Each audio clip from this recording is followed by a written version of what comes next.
your favorite source for everything esports and gaming. I'm your girl Camille, and here to tell you all the goods that's coming to your face. Tonight we have Unmuted, which is Marissa and Brody going head to head, giving us the goods on everything that we can't stop talking about, and hopefully one of them mutes the other.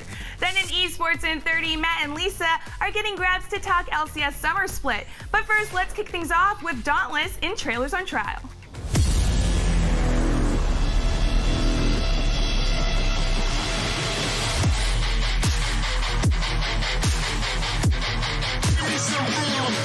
Elbows. Hey, yo. Elbows. Hey, yo.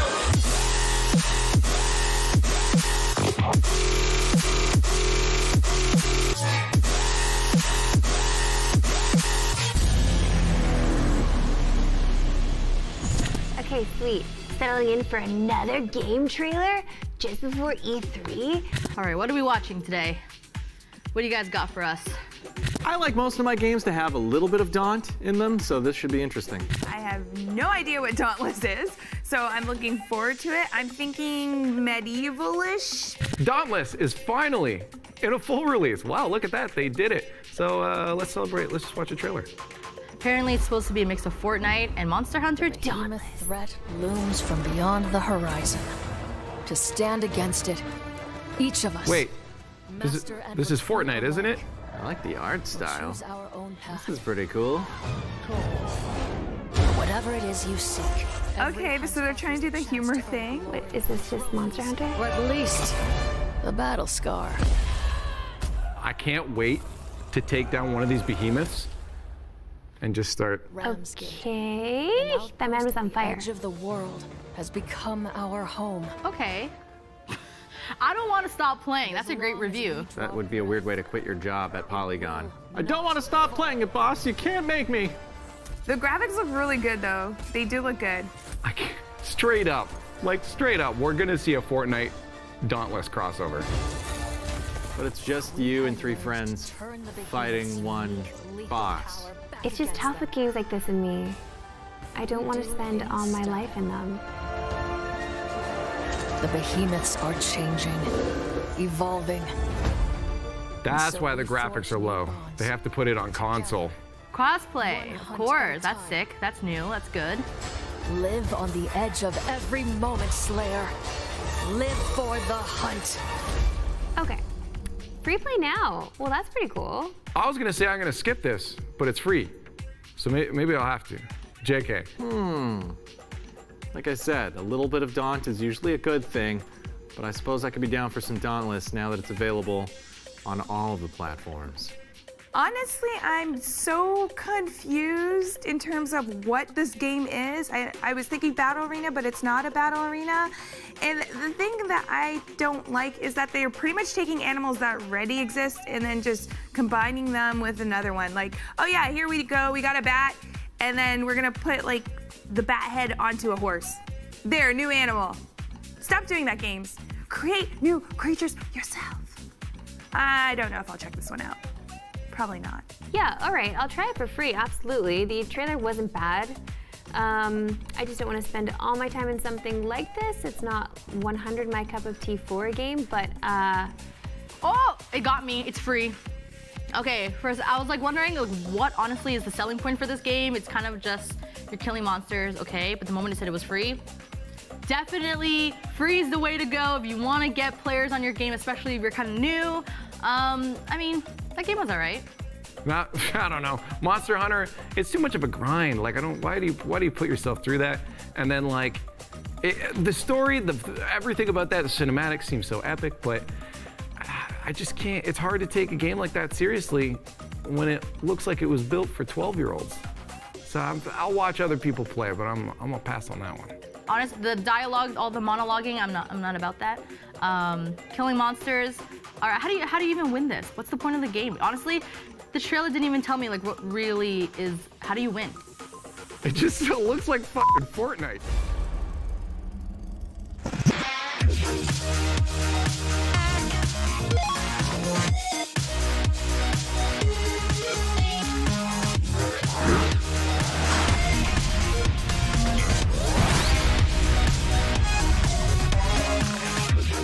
welcome to Unmuted, everybody. You get a mute button. You get a mute button. Everybody gets a mute button. I get the mute button right now. You're welcome, everyone. That's Marissa Roberto. I'm Brody Moore, and this is Unmuted, the show with the esports and gaming hot topics, hot tweets, and spicy memes. At any point in time, one of us can hit that trusty mute button that we saw right there and shut the other person up and put me and them out of their misery. Sadly, I just wasted my mute, but let's be honest, kind of worth it. Once you're muted, you will remain muted for 30 seconds. Producer Tyler's got 2 minutes on the board for each topic that you can see at the bottom of your screen. Now, everyone shield your ears because M-Rob, I think, is unmuted. You back? Yeah. Why you gotta kill my flame like that, man? Why you gotta stomp on my fire? I'm already out. Too late. He used it. It's over. All right, let's get to it here. The biggest story today is the conclusion of a month-long saga with controversies following it at every turn. Denial Esports is no more. Over the weekend, Denial Esports co-owner Zachary Smith announced that the org would be closing its doors in a bizarre Twitter rant. Smith blamed players, outside observers, and other teams in a long statement before declaring that esports was like the moon landing, that it had little to no physical returns. Players and orgs are still waiting on payments from Denial, which total over $100,000 US. Oh my God, it's like $1 million Canadian. Brody, what do you make of all this? Like, are you sad to see Denial go in such a way? No. Oh, really? I mean, like, so that if you guys go through it, like, try to find it online, but the actual Twitter thread, like, it looked like he's just like, I don't know if I should feel, I almost feel bad for him, but at the same time, you also know the other side of things. Yeah. Like, it seemed pretty well reasoned. Like, he wasn't just cursing left, right, and center, but he was calling out a lot of people. Oh, yeah. Oh my God, like calling out players for doing drugs and stuff and hookers and like. Oh my gosh, you I know. The funniest thing is like he sort of threw some shade at Sir Scoots, but like it wasn't like real shade. It like seemed like respectful shade. Well, he said that you were like, you pulled off the old man yelling on the lawn. He's like, so, now good for that you. I'm not here, good luck writing things because I was all the drama. So it's like he was aware that he was the drama? That was to a journalist. He said to the journalist. So he separated Sir Scoots from the journalist. And to the journalist, it was like, well, like, I mean, yeah, you did this, but sure, you're gonna miss me when I'm gone now. Like, who are you gonna write about now, basically? So like, just saying that he's seen all the salt, he's seen all the things people are saying about him, and this was his final, his once and for all unleash of just flaming everybody. Like, he just took a torch and burned any bridge he's built in this industry. But I guess it was already kind of burnt for him within the industry itself. Just when it comes to investors and stuff, like, it's just a bad look, man. I don't know where he goes from here and what his setup is. I don't think he planned on going anywhere. I think that's what I'm saying. This almost felt like a good out for him. Like, as I said, it felt fairly reasoned. It felt okay. You know, some people were like, well, maybe he's just making things up, but like, I don't know.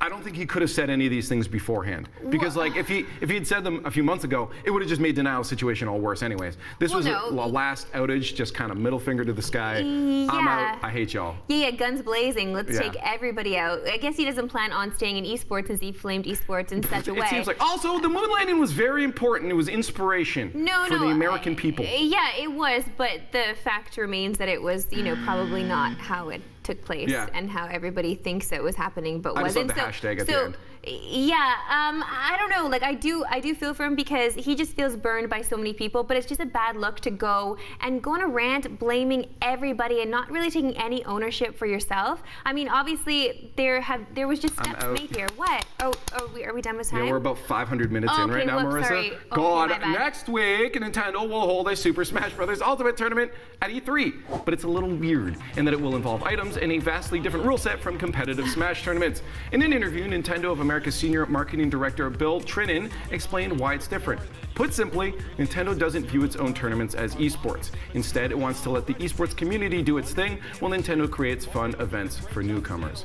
Marissa, it's kind of nice that they actually have an official word now out there. I love Trin Tran. If you follow him on Twitter, he's really great. It's just at Trin Tran. Do you think this is a good philosophy, or is it just more sound like an out because they don't know how to do esports? I don't think it's that they don't know how to do esports. They have a lot of money and they can pay people who do know how to do esports, and that could be a thing. But they don't. But they don't, because it's always been Nintendo of America's thing, or their MO, and that Bill had just reiterated here, that they just let the community take care of themselves. They've always let the community take care of themselves, and look how they thrive. Like, they made the community. But they could do so much better if they had official support. Imagine, I'm not even gonna look at Melee. Like, I love Melee. Fine, move on past Melee and promote your newest game. Even use your esports as a marketing tool. But imagine how big Ultimate could be if they had money behind it. Right now, it is all purely grassroots funded. When I was running events, it was all out of pocket. I either broke even or even lost money a lot of times. Okay, but Brody, then do you see where the problem lies here? Because these are big companies, and obviously their bottom line is to, like, they've got to look at their bottom line. They want to make the most money possible. And if they're looking at this and they're saying, you know what, there's not the kind of money here that we want to make, then why would they invest their time, energy, and money into it when the community has been taking care of itself from time? It has been, but it could be bigger. Take the marketing money you're putting into your non-esports events and put them into the esports events. Now you have that hardcore community. But if they've seen return from those non-esports events, then why wouldn't they keep doing them? I don't even know. Like, obviously, I don't have the numbers, so like, I don't know if they actually have. But I do know, again, with a Japanese company, they're very like loyal and structured to old times. But that's sometimes can be an issue because they don't move forward. They don't see how these things can help. So maybe that's what it is. Strictly just like, nope, this is the way we've always done it. We're always just going to deal with fun, even if it could bring us more in from the esports scene. Maybe, but they make money the way they make money and the way they've always made money. They're going to keep doing it this way and keep innovating with their peripherals. That's all it is. Final thought, I don't know. I almost just kind of see it as like a kind of like, screw that scene, we don't want to deal with them. But at the same time, It is very nice to just have a definitive answer. All right, They just said, he just gave it to you. He said, take care of yourself. You take care of yourself. That's literally what I'm saying right now, Marissa. You're not listening. Okay, I said that is good that he said that. The Jesus. 2019 LCS Summer Split just kicked off, and now we know where the finals will be held. Detroit, Michigan. The event will be held in the Little Caesars Arena from August 24th to the 25th, and it will be sponsored for the first time ever by Rocket Mortgage, who sponsors 100 Thieves. The LCS finals are always held outside of Los Angeles. Past events have been held in Miami and Toronto. Brody, What? I've got a question for you. Okay. Should the finals be sponsored particularly by a company that already sponsors an LCS team? Yeah, that's a very tricky situation to be in, because that is conflict of interest slightly, because you're going in, you're sponsoring the whole thing. Do you now get to dictate what sponsored companies are also at that event? Do you get to dictate everything? Can you shut out sponsored companies from your opposing orgs? Do you have control over that? That is where that's a big no-no. That's a no, do not do that. But at the same time, if someone's willing to put up the money, why is anyone else going to be like, no, let me spend the money on this? Right. It's just an interesting sponsor. Like when you think about it, like Rocket Mortgage, I'm just not we're talking about it now, so maybe this is their whole point. I like it because it's almost like Rocket League. Yeah, the second you see Rocket, Brody's ears just perk up. No, it's not. It's just weird because so many young people are watching this stuff, right? And I don't know. I mean, maybe they need mortgages now. No, it's just so. Well, the thing you're looking at, I mean, even Rocket League had some weird ones too, right? Okay. We had insurance companies like State Farm and stuff. Yeah. What these companies are doing is they're looking at this very impressionable young audience, and they're saying, okay, they don't need this product now. Yeah. But in the next 5 to 10 years, they are going to need this. Yes. And if we just push our brand on them, the first thing that's going to come to their mind is our brand. When I say auto insurance, first thing comes to your mind is probably Geico, just because of their commercials, right? Do you need it right now? Maybe not, but it still comes to your mind. So it'll be the first thing you look up. It's just smart marketing. Oh, they know what they're doing. It's brilliant marketing. Yeah, maybe it is a little iffy, the fact that they... The conflict of interest thing is where I get a little sketched out on it. Yeah, with 100 Thieves. 100 Thieves is already, they're already kind of locked into this org drama too going on as well. You just don't want more, just a little bit, a little sprinkle of it. You don't want to add even more fuel to the fire that is burning right now. You just be careful, because that can get sketchy. Yeah. Anyways, do you guys remember Fallout 76? Yeah, of course. Unfortunately. Bethesda's bug-filled, feature-lacking multiplayer Fallout game that got ravaged by fans and critics. Well, it turns out that Todd Howard agrees with the criticism, calling it well-deserved. In a brand new interview with IGN, he said Fallout 76 had a difficult development, of course, and that reflected in the released product. However, Howard stressed that it's not how you launch a game that's important, it's what the game becomes that is, and praised the direction that it was heading. Do you agree with that sentiment, or you're just like, no, that's just lazy? You released a broken game. Should we just judge them based off that initial launch? I mean, because a lot of games we have that huge surplus of alpha games now, early access games. Is that a problem to you? Because it kind of gives them a way to make money before they're even done making the game. It does have you triggered. Well, with a company like Bethesda, I don't really think they need to make money before they finish making the game. It's a company that has money and will continue to make money just off of the Skyrim series alone. So they're fine with that. Yes, you know what, making video games, it's tough work for sure. And I'm sure the team was under crunch, and there's all these things that come in the way. And you give them more time. You fix one glitch, and then another one pops up. Give them more time. You do. You give them more time, but they're beholden to publishers as well. Or if they had a partnership with Xbox and they had to deliver, think of all that stuff that comes into play.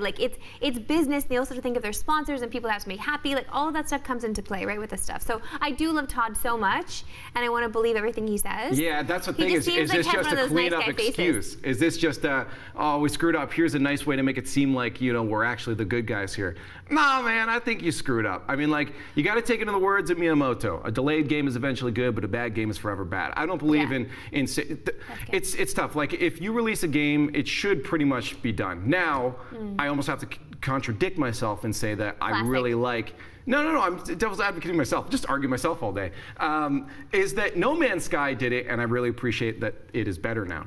And now I bought Yeah, the and game, that, right? that took a while, and I took time with it. But apparently, this Fallout 76 has gotten better. I think the issue has I still gotten have with better. Fallout 76 is they're still capitalizing on players as much. But the items in game are ridiculously priced. They're still trying to just gouge your wallet, right? Like, I just want No Todd Man's to come Sky, at least- forward and like say something about that awful collector's edition, whatever the F it No, they're was gonna that avoid people that. were. Okay. they'll look at the That meme. needed to be- Todd's that very needs to good be at apologized understanding for. memes. He'll look at the meme and he'll address that, but he's not going to address anything else. Okay, fine, fair. Listen, it's time to check in with streamers in Clip It. First up, we have a clip from Vessi, who apparently does a pretty good Mickey Mouse impression. Hey, Buster. Let's get this dub. Oh, yeah. Why do you sound like Mickey Mouse? Because I am Mickey. Oh, yeah. Live from the Magic Kingdom. Are you? Oh, can you put Goofy on the mic? What? You don't like me? No, Goofy's not here. I like all the characters. I like all the characters. Oh, you're Mickey Mouse. I watch you every day. Thank you so much, Buster. Oh, yeah. We hit those. Why are you playing Fortnite? I thought you're supposed to be doing playing shows. Doing a show. I want to be good like Ninja. Oh, yeah. Oh, that was so sweet. That was the sweetest thing ever. I just love his reaction. He wanted to talk to Goofy right away. I suppose, because like the whole time I was sitting there, I was thinking that he sounded a little bit closer to the pedophile from Family Guy, Herbert or whatever his name. Brody. And it changes the whole context of the clip. Go back and listen to it again with that in mind now. I'm just trying to think of Herbert. He's like, oh, that's nice. What does he That's say? nice. Oh, That's nice. why did you come Something over like here? that. Yeah, it's a little Mickey Mousey, but I think they must have They're done very that voice similar. based off of Mickey Mouse. But now I need to know if you do a Mickey Mouse impression. Do I?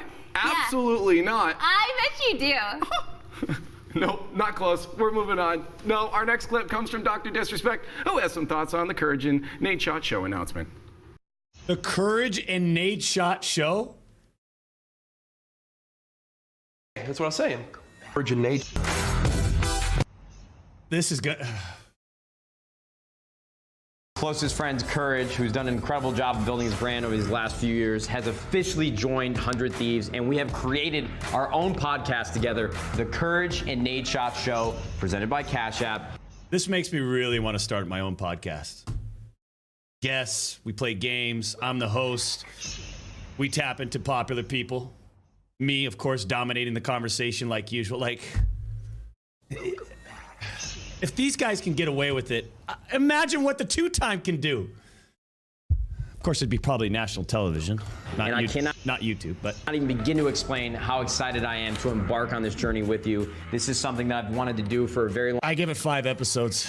All right, let's move along, ladies and gentlemen. Yo, I would just, okay. So I never really liked Disrespect's like I love that he can stick to his character. I always appreciated Yeah. that, but I never really cared for the character because it was just like Trolly? it was just super it was rude, and I'm like, that's just Yeah. not my style. Yeah. But you know, the more you just realize, okay, you know, it's just a character. It is Yeah. fun, and it's a genius because he gets away with just throwing shade. And he's like, Everything. hey, it's not me, it's just my character. But I would absolutely 100% watch a podcast with Dr. Disrespect. Wait, Dr. in it. Would you watch a podcast with Nate Shot and Courage, though? That's the question. I would watch 5 episodes, and then I would watch the 10 that Dr. Disrespect makes because you get bored of it. Okay, Go back that to the is very story. fair. Well, shout out to Dr. Disrespect because he was in Toronto at this game 2 of the Raptors. Oh, yeah? Warriors game. Yeah. That was stacked. Everyone was snapping pics of him. He was in full garb, like Oh, was he in full character? Dr. Yeah. Disrespect. Yeah, just sitting there. And like so many people that don't play video games or have no idea about this They're world. like, Just who the hell is this guy?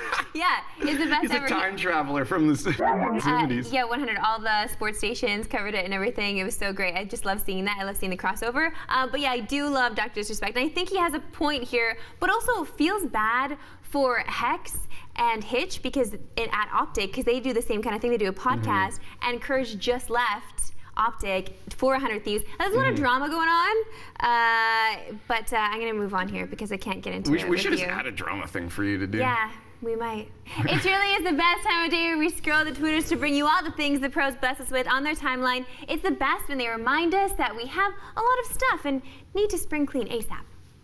Pro Koshima tweets, when you're moving soon but don't know what to do with all this, look at all this stuff. Look at all those keyboards, How many Brody. keyboards does he have, So dude? there's like 5 there. Yeah, controllers, things that are still in boxes. Like, honestly, like, what do you do with this stuff? Because I just had a cleaning sesh this weekend as well. What do you do with it? Yes, because you pack it up, carry it to your new place, leave it in a box, and never look at it again because you don't want to get rid of it. Yeah.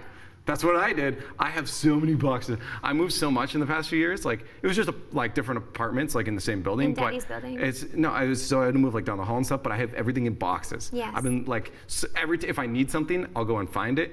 And if it's too deep in a box, I'll convince myself I don't need it. Do you have a box full of wires? I do. Yeah. I actually have multiple boxes full of wires. Right. You never know when you're gonna need those. That's the thing is that we never reach for them. We never need them. And then all of a sudden I pull out. I can't find it. No, but like I have so many things and I pull out my Game Gear and of course I left the friggin' AA batteries in there and they exploded. Like exploded. So it just ruined the Game Gear. Like you just don't think of the stuff. You pack it away and then you say you're gonna sell it later or something, but selling all this stuff is also a job, or like doing giveaways, that's a job too. So now basically I just have boxes of stuff. It's not fair, it's not right. It's okay. It just makes you feel like you got a lot of cool stuff. No, it makes you feel like a hoarder. Well, yeah, but don't make me feel bad about myself. I have a lot of boxes. Anyways, a lot of people in the gaming world, including us right here at this desk, had an opinion about Ninja's recent interview where he said he wants to be remembered as the grandfather of gaming. Longtime video games journalist Ben Silverman quotes Ninja's quote and says, "Buddy, I want to be remembered as Ralph Baer too, but he was already a person." Kappa. Just straight up, like, how you get it, for real, like, Baer is the grandfather of gaming. He made the brown box, which is what we got games like Pong and stuff. The first video game console. It triggers me so much. I mean, I can't say much more on it. It's just really like, you're not the gosh dang grandfather of gaming, dude. You're a streamer and you got lucky. Again, I think he was just, the quote was maybe taken out of context. He sounds like a 12-year-old. It was print. Yeah, that's just what happens. He just shouldn't do print interviews anymore. Let's just throw that out there. You should just stream, because that's like the only thing he's good at. Oh, geez. Okay, moving on. Our last profound thought is something so triggering, so disgusting. Some of you may need to look away. Katie, my love, you nasty. She tweets, "I hope your Friday is as delicious as mine." It's gourmet mac and cheese. To be fair, it's not like gross. it's not a lot of ketchup. Like that's an appropriate that was amount of ketchup. gourmet Yeah, mac but and no, cheese. like I'm talking on the ketchup amount right now. Like that's still that's a decent amount. You put it in. You need a proper like ketchup to noodle ratio. By the time you get to the bottom of that delicious bowl of mac and cheese, you're out of ketchup, and now you got to get up. You got to go to your fridge because you already put the ketchup away, and you got to put more in. And that's just, nobody wants to do that. By the time you get back and mac and cheese is cold, that was a good amount of cheese. You don't need ketchup on mac and cheese. What are you talking about? You're probably one of those guys no. that puts ketchup on their steak. No. I bet you. Are you? No. Why would you ever say that to me? You said some mean things, but that is just beyond. That is, I'm about to walk off the show right now. That is just rude. You well done it too, don't you? You well done it too. No. Rare to medium rare. Shameful. No, Jesus. KD though, Kraft dinner, mac and cheese. Kraft dinner, right? In Canada, we call it KD. If you, two bowls, one without ketchup, one with ketchup, they're two different flavors. Hold on, I don't even know if people in America know what Kraft dinner is. It's Kraft mac and cheese. Kraft mac and cheese it's exactly, Kraft mac and cheese. But we just call it Kraft dinner here in Canada, so, welcome. That was a good Don't amount. put ketchup on your stuff though, please. No!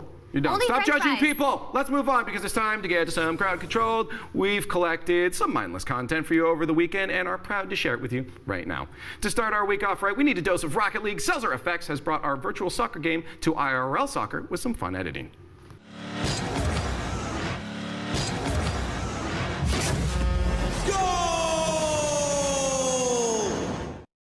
There's so much to break down there. First off, the quick chat BM. Good. You got the quick chat BM with just what a saves. Yeah. Perfect time chat out. Then the score was at 420. It was Noobmaster 69. And the kid, the goaltender, is just sent to the moon. He is gone. Someone check on that kid. Make sure he's okay. I love stuff like that. That was brilliant. I need more of that. I would watch I actually might watch some football if the whole thing was edited like that. I thought you said you liked soccer or football. I thought you said you liked soccer or football. No, I would prefer that over basketball. Oh, I see. If you're comparing, yes. You don't actually watch either. No, I watch Rocket League. You're the worst. Oh no. What's up? I feel something. What is it? Oh no, brace your wallets. It's the Steam Summer Sale coming soon. Gaben, please have mercy on my library. Dude, I already own like 20 games that I haven't even played yet. For real. How big? Do you buy, like, how many games do you have in your Steam library that you just haven't played yet? 0. Really? You have very good control over yourself.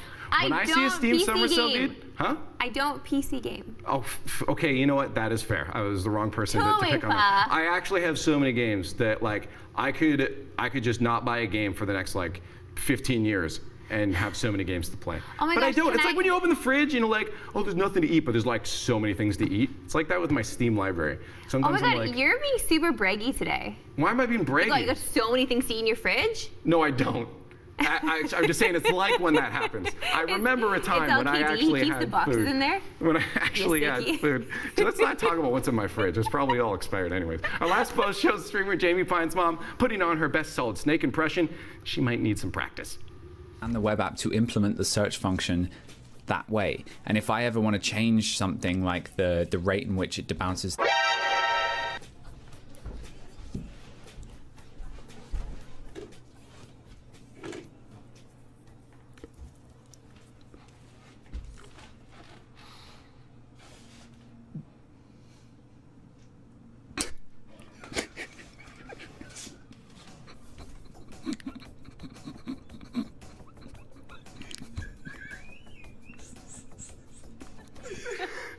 It's just a mom's look back too. And she's like, that's such a mom thing. Like you try to be so respectful, like you need to do something, but you want to be so respectful of your son and what he's doing by being like conspicuous. As you could just walk by. You just walk by and it would have been fine. I know. You're like, I gotta respect my son's space. Oh and my get god, how sweet was she? I bet you she makes some like lemonade and sandwiches too, or like some Kraft dinner and puts it aside a lot of ketchup in it. I wonder what Jamie Pine's preference to Kraft dinner is. Oh my gosh, that was the cutest thing ever, and the fact that she like looked back and she like made sure he was the talking, nonverbal like, oh, no. communication is what did it. That was such a sweet little exchange. That was a fun one. I want more of that. I love those things caught on stream that are like so wholesome because you don't really get a lot of that lately. You don't get much of those from my posts, no. Especially not Brody's. No. Listen, that's it for Unmuted. Remember that you can hit us up on our socials just to say hi or send us stuff to react to. Someone type in !socials right now so you can see all of our channels. Until tomorrow, we'll see ya.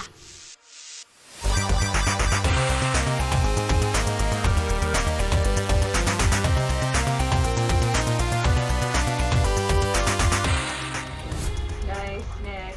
You got this. Oh, that's huge. Oh, nice. Nice. Oh my gosh.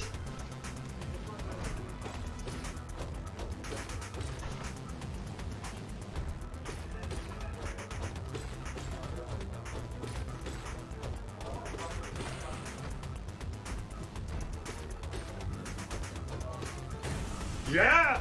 Holy crap. Oh, that pattern where they both won the sword twice was absolutely massive. Oh, man. Thanks to Red Bull for fueling us while we game, and you know what? To you guys for always showing your love and support, which you can continue to do so by subscribing to us on Twitch. In the back, you could see Lisa and Matt getting ready to talk to Grabbz all about some League of Legends action. But first, let me get you caught up on everything that you need to know in Reported.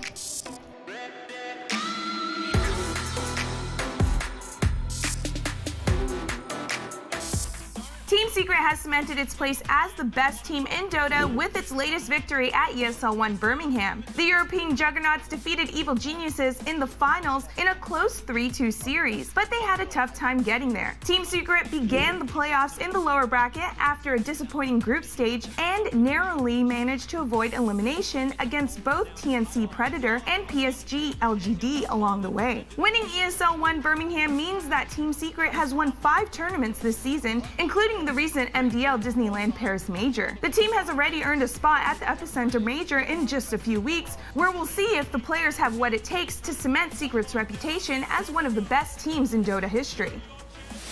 Prepare yourself, combatants. The newest Mortal Kombat 11 trailer has revealed who the first batch of DLC fighters will be. As part of the Combat Pack DLC, Shang Tsung, Nightwolf, Sindel, and Todd McFarlane's Spawn will all join the cast of fighters over the next few months. Shang Tsung will be the first to arrive on June 18th, and importantly, he'll be voiced by Kari Hiroyuki Takagawa, who played the character all the way back in the original movie. Similarly, Spawn will be voiced by Keith David, who played the character in the HBO animated series. While 4 fighters have been announced so far, 6 are supposed to be released with the combat pack. NetherRealm has stayed quiet on who the other 2 fighters will be, but players have uncovered references to Ash from The Evil Dead, the Terminator, and the Joker. Those are great and all, but personally, I'd love to see John Wick and his dog show up.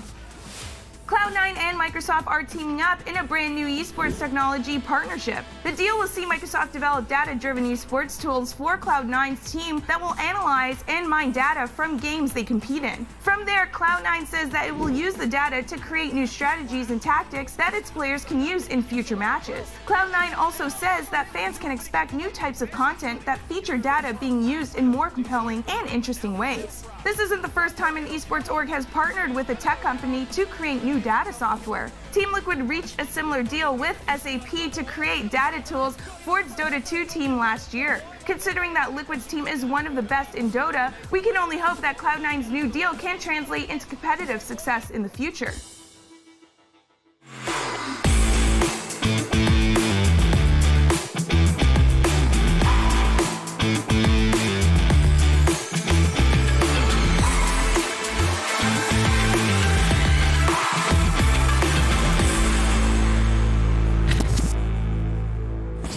So now it's the runaway for Xperia. They're going to find the first stun. In comes Acadian, the rest of the squad looking for the damage output. It's close, but they do get the first kill. Now Acadian getting rooted. And Dublin versus Sven. He's going to turn it around. And he taunts him with it. A triple kill. Wiggly trying to get himself away with the ultimate, but I do not think it's going to be enough. Not when you fail to flash. A double kill for the TSM top. Oh, the ultimate with the flash into the crescendo, and surely Azael. Surely this is it. A triple for Broken Blade, and TSM will continue the win streak. Welcome everyone to Esports in 30. I'm Lisa Dwan and this is Matt Hempstead. And the LCS summer split is upon us. Matt, It's a brand new split. Every team had a fresh start going into this week. So what are your thoughts coming out of this week? I mean, everything just came so fast from MSI. I wasn't really ready for summer split. Some teams clearly weren't ready either. Obviously, all eyes on some of the roster moves. CLG with Ruin, 100 Thieves with Amazing. One move looks better than the other right now, though, again, obviously, it's going to take some time to see how they actually adjust to each other. But, I mean, again, Team Liquid's the team to beat. Who's going to step up and take them down? Probably nobody. But in week 1, they were vulnerable, so we'll see how everyone did. All right, well, we will get to the LCS in detail a little later, but before that, we've got G2's head coach, Grabbz, joining us in just a few, so let's take a look back at their journey to becoming MSI champions. If you have the luxury to move one of the best mid laners in EU history to AD carry to make room for caps, you have too many damn good players. Perkz now potentially in trouble. Windwall comes out to stop any follow-up on that angle. Perkz now pulled back. Knockup is there as well, but they just cannot kill him. They're just going to kill everybody. Trying to get the shutdown gold. Cagel is worth so much money, but look at the burst damage. Caps isn't done yet. He's got 1. He's got 2.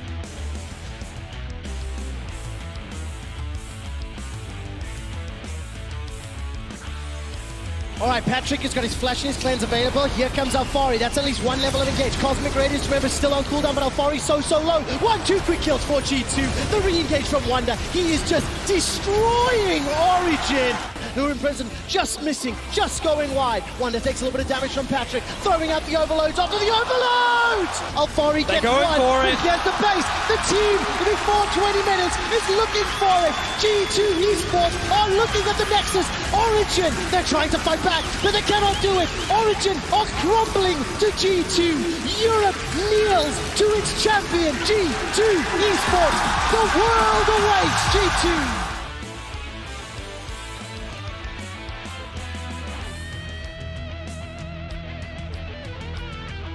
This is the G2 Classic. They never go for conventional when trying to end the game. They're split pushing right now. Rise joins the top side. Here they go. All right, Abyssal Voyage will deliver Teddy to the back line, but Caps and Wonder are on the Nexus. They will not go quietly. The Nexus is being focused, but look at Faker. Nexus 1 or 2 more hits. Megamon gets up. Wonder forces game 5.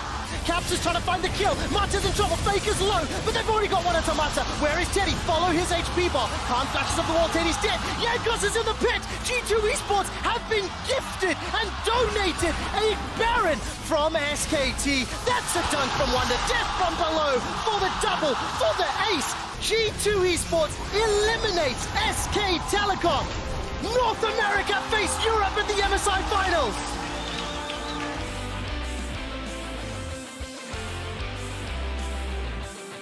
Nice juke by Cath, but will be hit a little bit. Nice double stun comes in. Ult comes in as well. He's got a lot of a playground to play around with. They find that first stun. They find some damage, but Ignite means he will get the solo kill in the 1v2. And Caps tries it for Jensen. And here comes Mickey. G2 unwilling to be stopped. The turret still in their eyes. Feathers fly. And G2 will pull back. That's a big stun. That's a big engage. Oh my gosh, look at the fight. They look for kill number 4. This might be an ace inside of the base, inside of 18 minutes. This is what peak League of Legends looks like. And it comes from Europe. A world record. G2 Esports 3-0 will win MSI 2019. The team responsible for turning the League of Legends world upside down at MSI was none other than G2 Esports, and we're thrilled to have their head coach Grabbz joining us. How's it going? Hey guys, thanks for having me. Everything's fine here. Of course, we're so honored to have you. Now we're a couple of weeks past MSI, and you've had time to absorb your victory over Team Liquid. How does it feel about the fact that you guys are MSI champions now? As you said in the press conference after the game, it still feels incomplete because we didn't challenge IG in the best of 5. So it kind of feels nice, of course, be MSI champions, but we know for sure we're not the best team in the world yet. But that's something we're working towards, so hopefully during Worlds we can show the world what we can actually do. That's interesting that you guys, like, IG was the one who everyone thought was going to win, and so everyone probably focused on them. Yeah. But does that not, like, the fact that, you know, Team Liquid beat IG, you guys beat Team Liquid, like, does that not validate the win? Why you guys gotta, like, take that approach?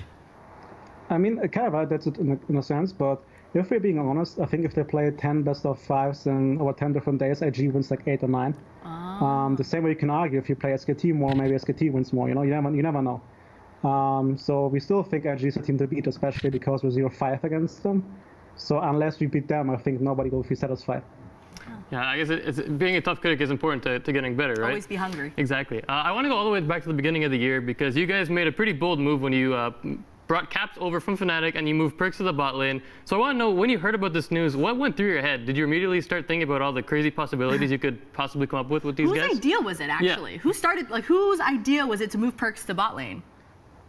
I think that's something Perkz came up with himself. He always played AD's second role in solo queue anyway, so he knew he can be proficient. When he then had the chance to bring Caps in playing with Mickey, I think then it was pretty easy for him to decide, okay, this is something worth exploring. My first thought was kind of worried because in a team where you have 5 playmakers, this can also go backfiring really hard. Because if everybody wants to carry where the resources, I know for a fact from beforehand that Perkz, Wonder, and Django's can go a bit crazy, like mentality-wise and personality-wise. So I was worried about how they're gonna mesh with Mickey and Caps, but all 5 of them are just the same. Really truly personality, but also like high will of winning. So it's a good mesh together.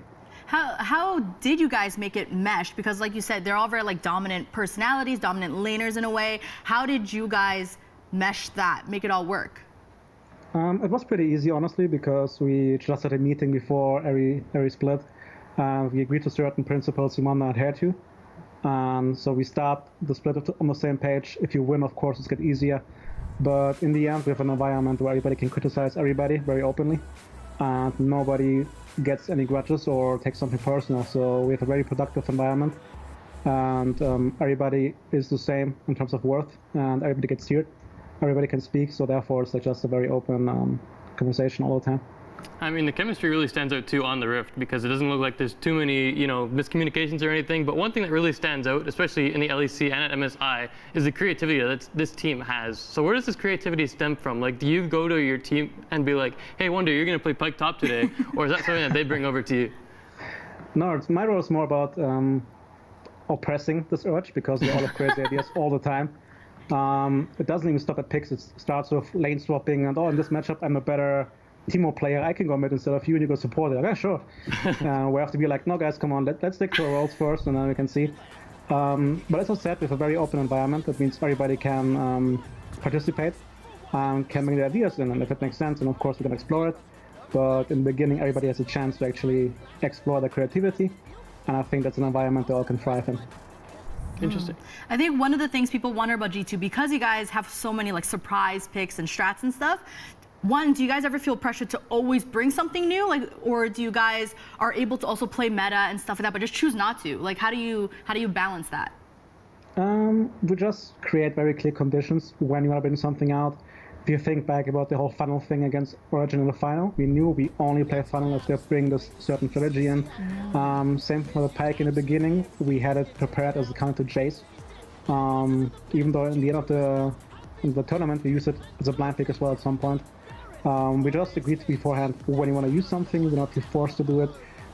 We just create an environment in a draft that we know that the pick will work, and then bring it out. Because usually other teams maybe try something because they think it's strong, but they don't care about bringing the right core around it. Then the pick fails and they drop it. But I think we are really good at making sure that we only use those picks in the environment where it makes sense. You mentioned preparing for some of these interesting strats or picks. How much testing do you guys actually put into some of these strategies before you're like, you know what, now we can actually run this and see how it does against teams in the actual LEC or MSI?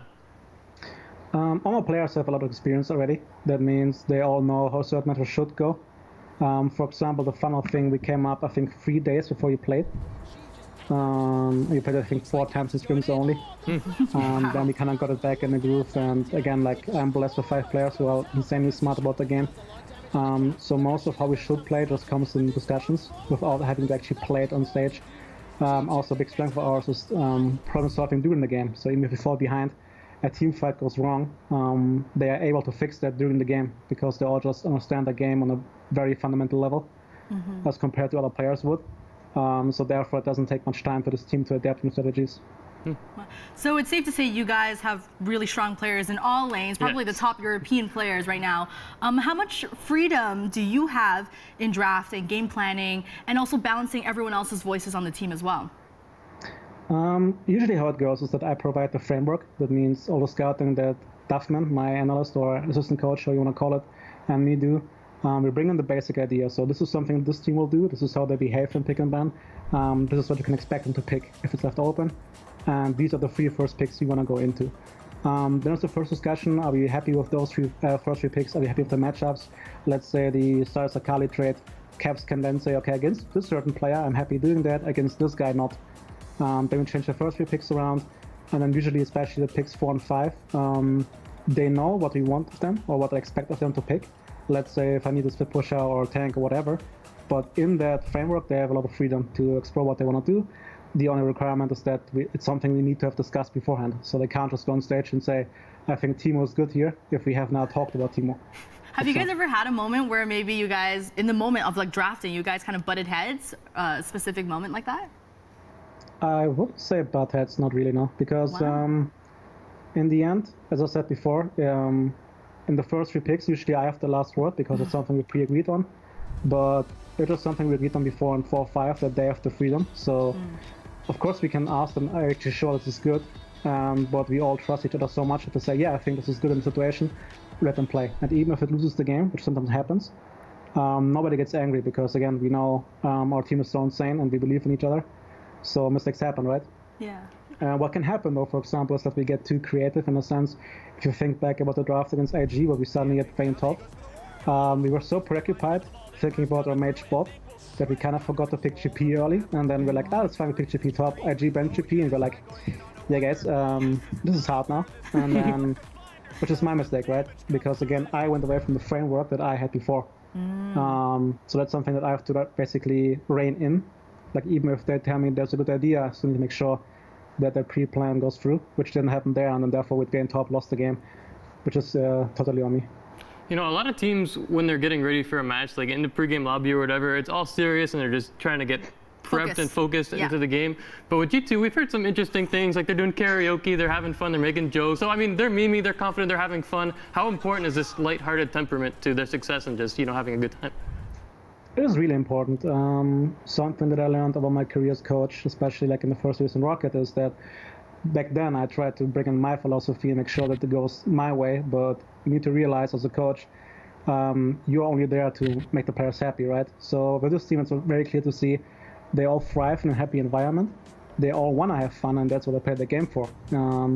Sure, they're still high professional athletes, but they're playing with a smile, so it should be an environment where they can do that. So me being on stage and telling them, okay guys, we, shut up now and be more serious wouldn't help at all, right? So it just happens naturally, especially guys like Jankos, when they got the coffee and the sugar, they go crazy, and then this happens on stage all the time. Major dad vibes right now. He sounds like a dad. What's interesting is, you know, we've known each other for a bit now, and I remember the times where you were like the coach of Rocket. Was it like a while back? And now, look where you are now. I want to know, like, how do you feel like you've grown, and what these guys have taught you while you were on G2, and maybe what you've taught them? Yeah, I mean, I think I just matured a lot in my role as a coach. In the beginning in Rocket, I thought I have to be a teacher, which might still be true in lower league teams or lower end teams, where players don't have experience, but just realizing that my job is not forcing tools in a certain way, but seeing what I have as a team and making sure that they can work the best. That's something that I learned on G2, especially working with Perks, who's very demanding, let's say. So he can be a handful to work with, but in the end he wants to win, right? So it's not my job to force him into my scheme, but more to adapt to him and make sure, okay, how can I help Perks, let's say, perform the best? And if that's a role, I have to be more of a mediator and less of a strategist, for example, then that's something I have to do. And of course, now if I would go back to Rocket, I would be a very different coach, and maybe then we would actually reach playoffs at some point of their teams as well. But yeah, I'm really happy how it went for me as well personally. I mean, if you thought he was cocky before, he's going to be extra cocky now that he's an MSI champion. And now you have to juggle this going into the summer split. There you go. So how do you... He can't get more cocky. Damn. He's already reached the maximum. Yeah, the max. But how do you keep this team focused, and how do you keep making improvements going into the LEC summer split now that you've already kind of reached international success? You're going back to Europe with all of that behind you. Yeah, and now that you said, I think there's a big difference in between being cocky and being arrogant. So I would like to use to say that we are arrogant in a way that we know that if we play our game and we play to our standards, we should win most games. Whereas being cocky would mean we don't respect our opponents, and there's a big issue, or like the big focus point, that we know for a fact if we take any game lightly, we will lose in the LEC. Even though, of course, the bottom tier teams, even those teams are good enough to take you down if you don't take them seriously. Also, just how we played at MSI, even though we won, we know we had huge flaws. Let's say SKT and even Team Liquid are, for example, way better at playing around Drakes than us. So just seeing this grounds us, and then we see, okay, this is something we can improve on. As long as we don't do that, we can't call ourselves the best team in the world, because there are so huge flaws, right? Especially with players like Perks and Caps and Wanda, Jengos Mickey as well. They all honor the craft so much, and they're so perfectionist that they will never think they're the best. So I don't have to do that much and keep the motivation up. It's just a natural thing with these players. That's actually interesting, because I was thinking, you know, with G2, you guys have been dominant in Europe for so long. Yep. It's hard to not sometimes get complacent or just expect to be the best in the region, right? So it's interesting you bring up the fact that they're very perfectionist and they're always looking for things to improve on. But do you guys ever fall for that kind of like trap? Like, you know what, EU is easy now. EU is an easy win because we've been dominant for so long. Yeah, it happened. Like, if you look back at last season when we lost the first game against Origin, week 6, I believe, the draft was a result of us being cocky, in a sense, that we said, yeah, sure, City, we didn't play that much, will work. The communication between Caps and Perks about what they want to play wasn't the best there, because both thought, oh, whatever, this matchup I can play. And then we lost, right? Then we realized how quick it can go. So, of course, there's always a danger of that happening, especially in a best-of-1 scenario where we don't prepare that much for your opponents. But we're all very aware of that, and we talk about this stuff constantly. Like every week we have a meeting about what went wrong, what went right. So I'm not afraid that we actually lose touch with reality at all. I mean, I guess everyone in Europe is kind of looking at G2 as a team to beat. I guess that's not really anything new either. You've kind of been dominating for a while. But who do you think is your biggest competition for the Summer Split Trophy? I know Origin was kind of that team that was always fighting you in the finals in spring, but you think it's going to be the same thing in summer, or you're going to have a different team? I think it's really hard to say now, because there's still like 10 weeks until playoffs because of Rift Rivals and the big break. Especially in a best-of-1 setting. Everybody can beat anybody, and if people would know how we scrim, then I wouldn't be surprised to lose like 6-7 games, you know, because that's just how we play in best-of-1s. I think Origin has a really good fundamental understanding of the game, so they will always be good.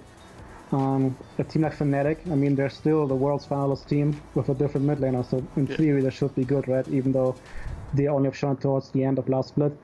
So I expect those two teams again to be really strong. I'm looking forward to how Rogue will perform, because now I think they have a better roster, and I don't foresee them being 10th place, as long as they don't royally bleep the bad. Not sure how much Nice censorship. So that's something I look forward to, but besides that, I don't think there will be much surprise. So yeah, I think Fnatic and Origin are going to be the bigger contenders. Interesting. All right. Well, looking forward, I know it's probably too far to look ahead, but going into the season, are you guys already kind of thinking like Worlds? Like, is Worlds in your mind at all, or are you guys just focusing on the season? We take it step by step, so we think about how we want to approach the split. With the discussion like 2 hours ago, what our goal should be. 3 players instantly set 18-0. So yeah, that will be the first goal, which we're probably not going to meet, because at some point I'm going to interdraft and then we're going to lose the game. So yeah, first step would be securing the quarterfinal bye. That means first or second place, then winning the title, and then doing good at Worlds, right? So as I said before, like, we know LEC is not that easy, and if you think too much about Worlds, we're going to lose and not get there at some point, maybe even. So not gonna take it lightly, the LEC. Wow. One step at a time. Grabbz, you have changed. You've grown so much. You're so reasonable and level-headed now. What do you mean? Oh, lots of stories there. Grabbz, congratulations so much for being currently the best team in the world. Unfortunately, we're out of time, but thank you for joining us today, and best of luck in summer. Thanks for having me, guys. Lisa, one thing I want to touch on before we move on. You mentioned that he changed. What exactly are you referencing here? Listen, I can't tell secrets. Honestly, it's nothing huge. It's just the fact that, I've known him a couple of years now, and he was, when you're like new in the scene, you're a new coach, you're like young blood, you're like really fired up, but now he just seems so level-headed and mature, and it's so awesome to see a friend grow, and now he's like the top coach in EU. So it's so nice to see. I'm sure you've changed a little bit too, but I guess you're not the top coach. No, either. I was always perfect as I am now. All right, well, the LEC hasn't started yet, but the LCS just wrapped up week 1 of the summer split, so let's check out some highlights from the opening weekend.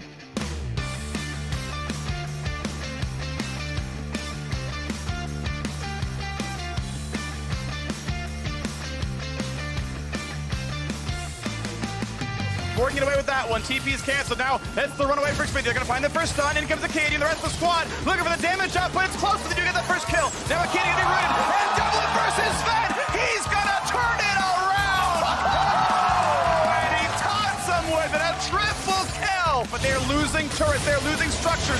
A stun towards the backline. Acadian's down. They'll find Smoothie as well. Team Liquid 5-on-3. They will absolutely shatter the base. And a sub 30-minute win in a rematch. The finals, Team Liquid pick up where they left off, beating TSM and being #1 in the LCS as a few more kills come in and a slaughter on the Rift for Team Liquid.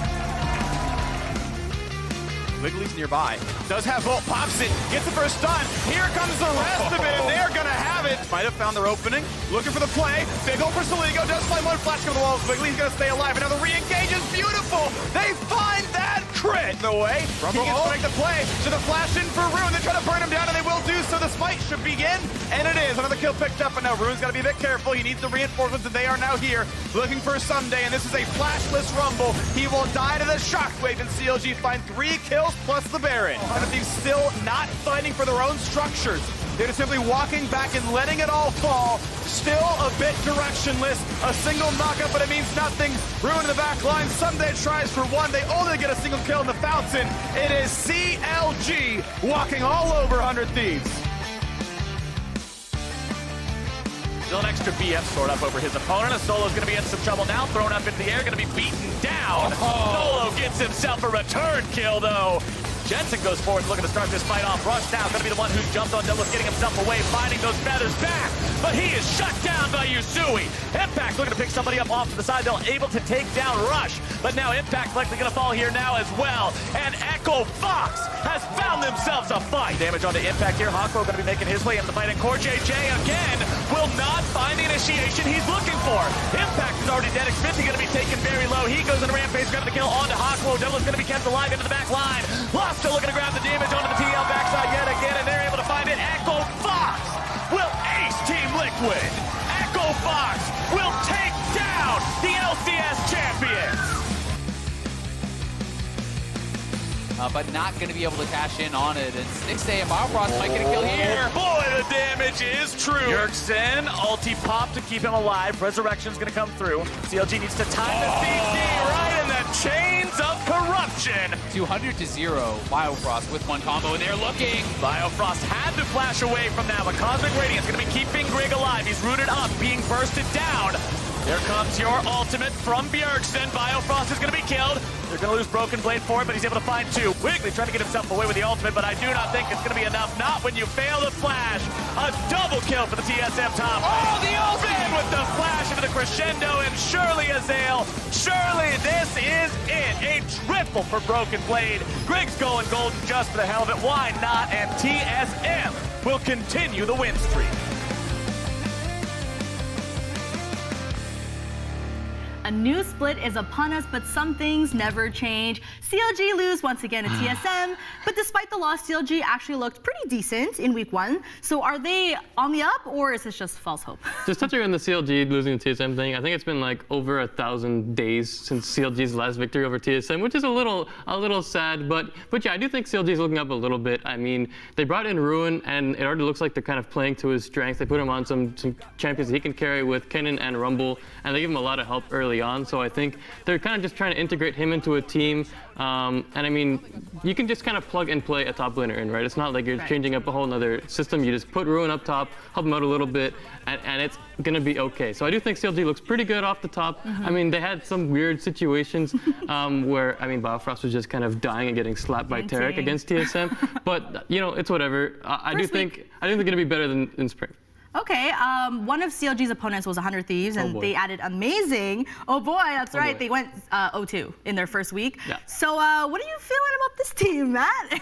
So I kind of alluded to it, right? I was saying, you know, with top laners, you can just kind of put someone in and it'll be fine. But for the 100 Thieves, they're changing over a jungler, which kind of affects the entire communication system. Amazing's going to also be a part of the shot calling system. So that's going to be a huge adjustment period, too. They only had one off season and, you know, limited scrim time, of course, because even teams like Team Liquid probably just started scrimming a week before they came back. So for them, it's going to take some time. And it's understandable they went 0-2. Obviously, it wasn't against like top tier competition, which is the main concern. But I think they need a bit more time to actually get going. Don't read too much into the 0-2. You know what I heard, though? Amazing actually just came from the airport straight to the studio to play. So they literally had no time to settle in. So maybe it's too early to tell with the 100 Thieves. Moving on, let's talk about Team Liquid, because Team Liquid crushed TSM in their opener, but then they stumbled against Echo Fox. So do you think TL, of course, are feeling a little maybe like MSI hungover, like they're not completely on form yet? Yeah, I think so. I mean, even G2, Grabbz spoke about it a little bit. He was saying, you know, we're taking a bit of an extended break because we spent all that time at MSI. Other teams get to take more time off. We need to give our players a bit more time to relax and get ready for summer. So yeah, I mean, it's understandable. They probably prepped more for TSM and we're like, you know what? Echo Fox, yeah, it's okay what happens at Echo Fox, and you can kind of see mid-game they got a little complacent. I mean, they let a kill go to solo because they tried to give a kill over to someone else, and then it just kind of started steamrolling a little bit. But again, it's Team Liquid; they'll be fine. They took down IG at MSI. This is a good team we're talking about. Just give them time to get back into the groove, and they're going to be okay. Switching sides over to TSM, do you feel like in the match against Team Liquid, they seemed a little like shaky, a little lost? They were very lost. It was totally weird to just kind of watch them fumble around and didn't have much direction. In draft, they got a really good duo in the Aurelia and Sejuani, which is like a power duo because the double melee just helps Sejuani get her proc off, and basically the opponent can't move for a long time. But instead of targeting that in the top lane, Acadian never really went up there and didn't babysit that lane and take advantage of that duo. And they seemed a little lost. Maybe it was, you know, they've been splitting time with Grig, Acadian. I don't know, maybe that affects it. But still, that probably should have been their priority, and they spent it elsewhere on the map. Do you like the idea, just quickly, about like the whole Acadian Grig balancing, how they're going back and forth with them? I do think it's a good idea. It gives them a little bit a different look. You already saw in week 1 with Grig, they went to Hecarim and kind of funneled everything into him as another Sonaterra composition. And for Acadian, he was on Sejuani. So Grig definitely had more fun this week in week 1. But I do think after a while, we're going to see them kind of settle in on someone. Obviously, as you get closer to, you know, Worlds and the finals, you're gonna go with who performs best. And after week 1, that's Grig. In week 2, it could be totally different. There's time. It's still early, but yeah, I do think they'll settle on someone eventually. All right, so now that week 1 is over, who impressed you the most? Which team impressed you the most? So there's only 3 teams I went 2-0, Yes. Cloud9, Golden Guardians, and Optic. I do think I'm going to give it to Golden Guardians right off the bat. A lot of people are kind of looking at this team to take another step up. They made playoffs in the spring split. And I mean, we already saw Frog and Piloto Nivea. No surprise, I guess. No surprise. We should all get used to that. It's like obligation at this point. He has to play a Nivea at one point during the split. Yes, it has to be done. And his we contract. got it out of the way, so now he just gets to play whatever he wants. But I mean, they played against FlyQuest. They pulled out a Pike top. Everyone's trying to be G2 now. And Golden Guardians weren't phased at all, so they just swept it aside. And they looked pretty solid. And even in their second game, they had like 1 kill at 25 minutes. And they showed more methodical game style, less reliant on kills, and just kind of showed off their macro a little bit. So I was impressed by that, even though it was a snooze fest. Okay, now we got to talk player of the week. So who are you going to give it to? I think I'm going to give it to someone on Optic Gaming. I know this is probably never going to happen ever again, but I'm going to give it to Crown, someone who came over from Korea. Obviously, he's a world champion. He's got a lot of prowess, but he played Twisted Fate in his first game, and you know they were kind of down and out in that game, and some of his flanks and his teleports really just turned the whole game around. So I was pretty impressed by that. And then also he pulled out Vladimir in the second game of the week, really turned some team fights around as well. So huge shout out to Crown and Optic Gaming for going 2-0 in their opening week. Again, it wasn't the toughest competition early on, but still, you need to take advantage of those lower teams in the standings and start 2-0. It's looking good for Optic. For sure. Wow, it's a whole new season, huh? For Everything's Optic starting fresh. All right, well, that is it. It's amazing to have the LCS back, and the LEC Summer Split is just around the corner. Tomorrow, AJ Fry and Ron Lee are previewing Stage 3 of the Overwatch League, so make sure to tune in. Until then, you can hit us up on our socials at Squad State, and we'll see you all tomorrow. I guess you could say Optic Gaming's Crown took the crown this week. Anyone? No one. Remember, we're back here tomorrow starting at 1 p.m. Eastern with gameplay live from the green room. Then again at 8 p.m. Eastern, we have more Unmuted, and in Esports in 30, Ron and AJ are back to talk OWL. Till then, you can tune into our socials at Squad State and our YouTube channel for all the VODs in case you missed anything. Thank you guys for watching, and we'll see you soon.